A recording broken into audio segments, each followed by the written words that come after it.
While getting Kamala Harris elected is top of mind here at this convention, the party is also hoping to flip the House and maintain their majority in the Senate because, of course, even if Harris is elected, if she doesn't have a Democratic House and Senate, she will be limited in what she can do. So Washington Democratic Congresswoman and chair of the DCCC, Suzan DelBene, joins us now. She is in charge of trying to get Democrats the majority in the House. Congresswoman, thank you so much for being with me.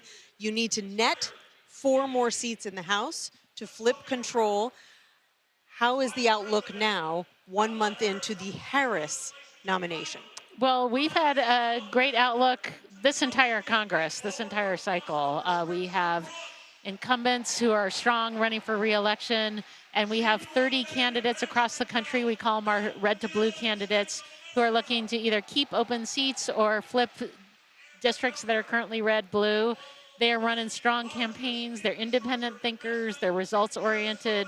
You know, folks across the country want to see governance work. And this cycle, we've seen chaos, dysfunction, and extremism on the Republican side. So we have an incredible opportunity to net those 4 more seats. You've seen some people with badges, they say 4 more and 24. But we're going to work hard to elect as many Democrats as we have so we have a strong majority in the House and Speaker Hakeem Jeffries. Obviously, it's easier to pick up those seats when you've got a candidate at the top of the ticket who's doing better in the polls. She certainly looks like she's doing better than President Biden was a month ago. But she's going to be barnstorming the same 7 battleground states for the next couple of months. And most of your incumbents who need to win their seats, most of your most competitive seats are not in those 7 states. They're in Texas and New York.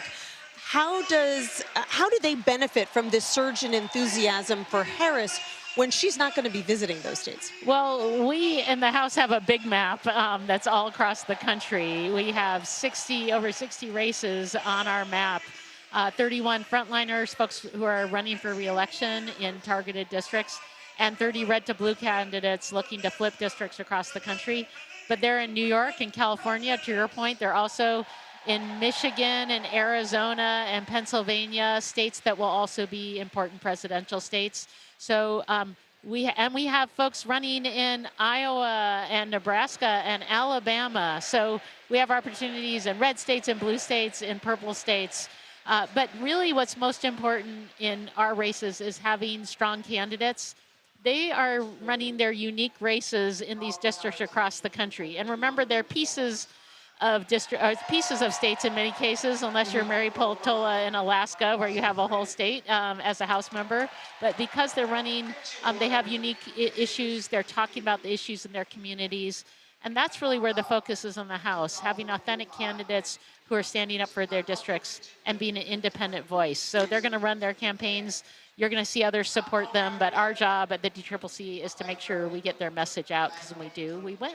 Tim Walz was one of those candidates once upon a time, now the vice presidential nominee. Are there particular issues? Obviously, all of these districts are different, but are there particular issues that resonate in these swing districts, these purple districts, that you have pushed to bring to the forefront here at the Democratic Convention? Well, I think the number one issue in almost every place across the country and in swing districts have been issues of affordability, economic issues, the pocketbook issues that families are facing, housing and the need for more affordable housing across the country, making sure that we have childcare. If you can even find childcare, the cost of childcare is really high.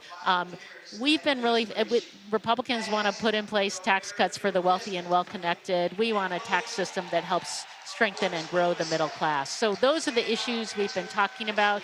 We did a lot of work last Congresswoman majority, lowering drug prices, getting investments in infrastructure. But imagine what we can do when we have gavels and we can govern versus the dysfunction that we've seen from House Republicans when they're in charge this Congress.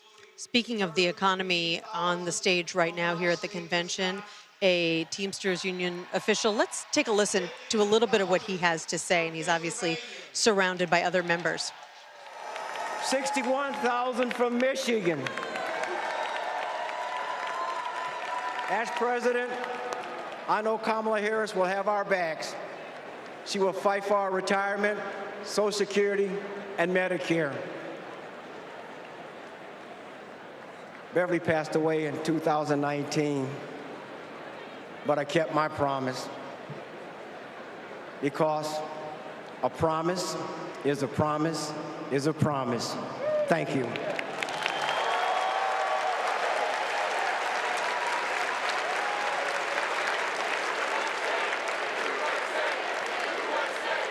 For years, Big Pharma has often inflated the price of life-saving medications.